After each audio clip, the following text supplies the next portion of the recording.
테슬라 4680 원통형 배터리에 탑재할 양극재를 이미 2년 전에 개발을 완료했고 양산 일정을 확정한 단계로 이야기를 하는 것으로 봐서 최근에 급상승한 PNT, 대주전자재료 같은 퍼포먼스를 보여준 기업들의 이유가 테슬라라는 점을 보여줄 때면 우리는 에 대해서 다음 타겟이 될 만한 기업이 아닐까.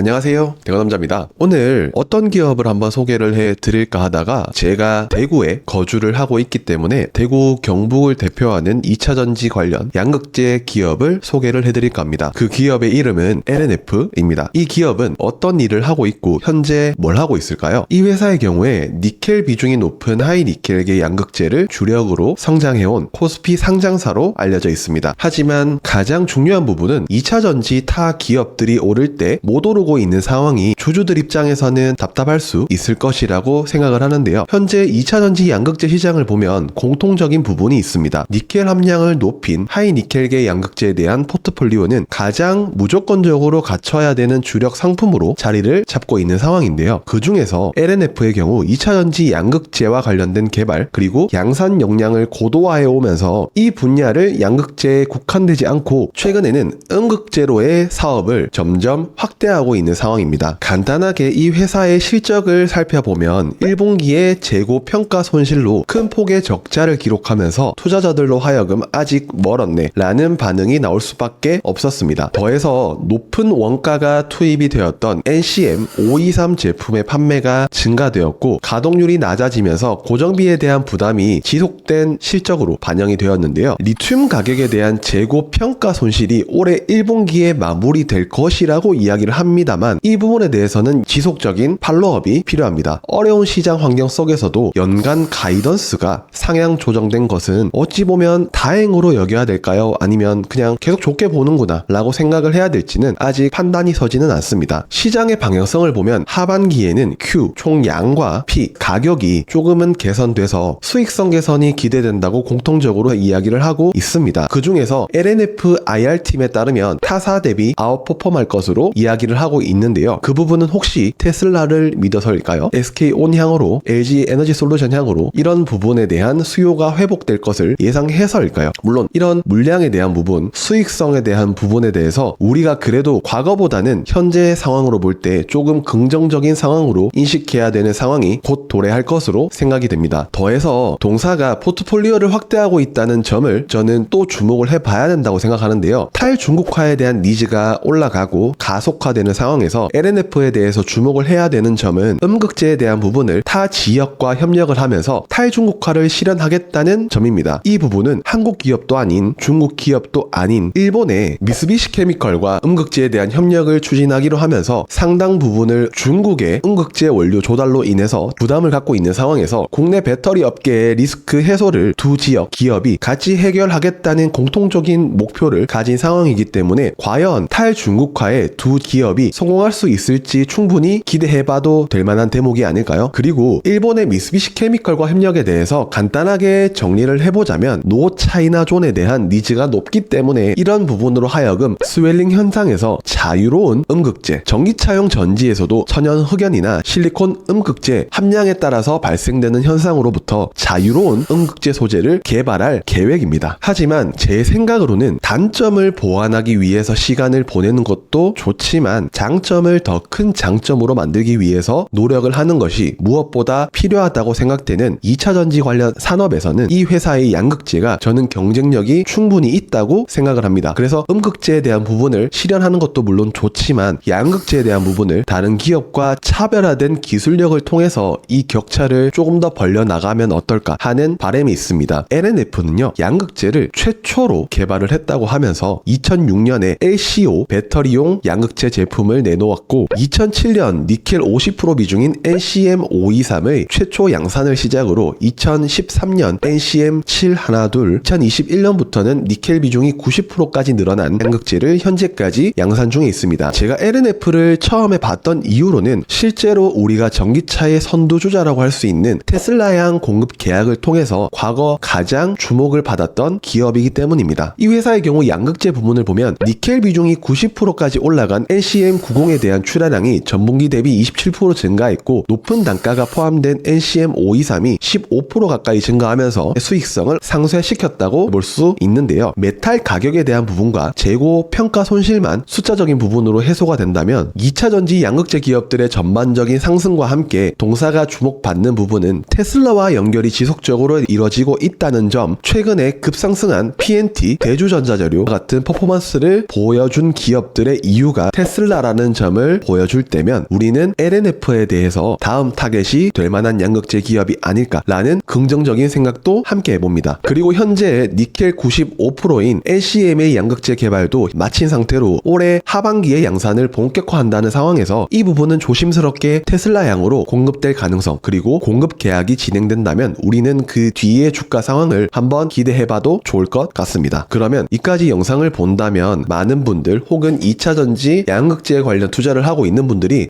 캐파 자체가 얼마 안 되잖아, 그리고 공급량 자체도 얼마 안 되잖아 하는 부분이 있을 수 있는데요. 양도 중요합니다. 하지만 퀄리티가 더 중요합니다. 그리고 수익성이 무엇보다 중요합니다. 이 부분을 모두 커버할 수 있는 부분은 대형 고객사양으로 공급 계약을 따내는 것이라고 생각을 할 수 있기 때문에 우리가 주목을 해봐야 되는 것은, 그래서 어디로 공급하는데를 주목해보면 어떨까 싶습니다. 테슬라 4680 원통형 배터리에 탑재할 양극재를 이미 2년 전에 개발을 완료했고 이 고객사양으로 지속적인 테스트를 통해서 신뢰성을 검토받고 있으며 양산 일정을 확정한 단계로 이야기를 하는 것으로 봐서 우리가 예상할 수 있는 대목으로는 기존의 양극재 직납사인 테슬라, 그리고 기존 배터리셀 공급사양으로 납품을 하던 LG 에너지 솔루션 두 고객사가 아마 원통형 배터리에 대해 양극재를 공급할 수 있는 대표적인 두 기업이 되지 않을까. 그리고 올해 이 회사에게 기대해 봐야 되는 점으로는 2분기 전망치가 매출액 6,861억 원, 영업 적자 371억 원 정도를 예상하고 있는데 출하량은 전분기 대비 27% 상승 예상을 하고 있습니다. 적자의 상황이지만 우리는 이 회사에 대한 분기별로 성장하는 모습과 출하량 증가를 보면서 하반기를 대비해야 되는 상황이라고 생각을 합니다. 동사에 대해서 낮은 가동률이 해소가 되고 높은 원가가 투입된 NCM 제품 판매가 어느 정도 마무리가 된다면 이 회사는 다시 턴어라운드의 상황으로 접어들면서 주가적인 부분도 충분히 그 부분을 반영해주지 않을까 하는 기대감이 있습니다. 아직까지는 기대감이고 괜찮아질 것이라는 예측이기 때문에 우리는 이 부분에 대한 확인도 어느 정도 필요합니다. 동사의 연간 캐파 자체도 위 그림을 보면 24년도, 25년도, 26년도 점진적으로 증가를 합니다. 특히 북미양 LG 에너지 솔루션의 생산 기지와 유럽 노스폴트 출하, 그리고 LFP 조기 양산에 대한 포트폴리오 다각화 부분이 이뤄진다면 우리는 LNF에 대해서 충분히 기대해 볼 만한 상황이 하반기부터는 연출되지 않을까 싶은데요. 그러면 우리가 LNF에 대해서 어느 정도 파악을 했기 때문에 현재 차트를 한번 볼까요? 위 그림을 보시면 과거 고점에서부터 내려오는 하방 추세선과 밑에서 올라오는 상승 추세선이 어느 정도 바닥을 다지는 듯한 모습을 보여주고 저점을 점점 높여가는 상황으로 이 부분은 제 생각에는 2차전지 업황에 대한 전반적인 부분, 그리고 기대감이 반영이 된 것이지 LNF에 대한 기업이 좋아서 올라온 부분이라고는 생각하기는 어렵습니다. 그래서 여기서 더 치고 나가기 위해서는 LNF 회사 자체 내에서의 좋은 호재가 있어야 되고 공급 공시나 공급 계약이 있어야 되는 상황이기 때문에 현재 차트로만 봐서는 긍정적인 상황은 맞습니다. 하지만 조금 더 강력한 한방이 나와야 확실한 추세가 결정될 것 같다는 차트의 해석이었습니다. 더해서 LNF에게 한 가지 아쉬운 점은 IR 홍보 활동에 대해 조금 더 적극적이라면 기업의 주가가 조금 더 좋은 퍼포먼스를 줄 것 같다는 주주들의 의견, 그리고 제 개인적인 의견이 있기 때문에 혹시나 이 영상을 보신다면 참고를 해주셨으면 좋겠습니다. 현재 상황으로 보면 신용잔고가 19조 5천억을 넘어섰고 굉장히 높기 때문에 조금은 제가 한 발짝 뒤로 물러나 있는 상황입니다. 우리는 현재는 조금 조심을 하면서 조정을 기다리자라는 말씀을 드립니다. 그러면 저는 여기서 영상을 마치고 다음 영상에서 뵙도록 하겠습니다. 안녕.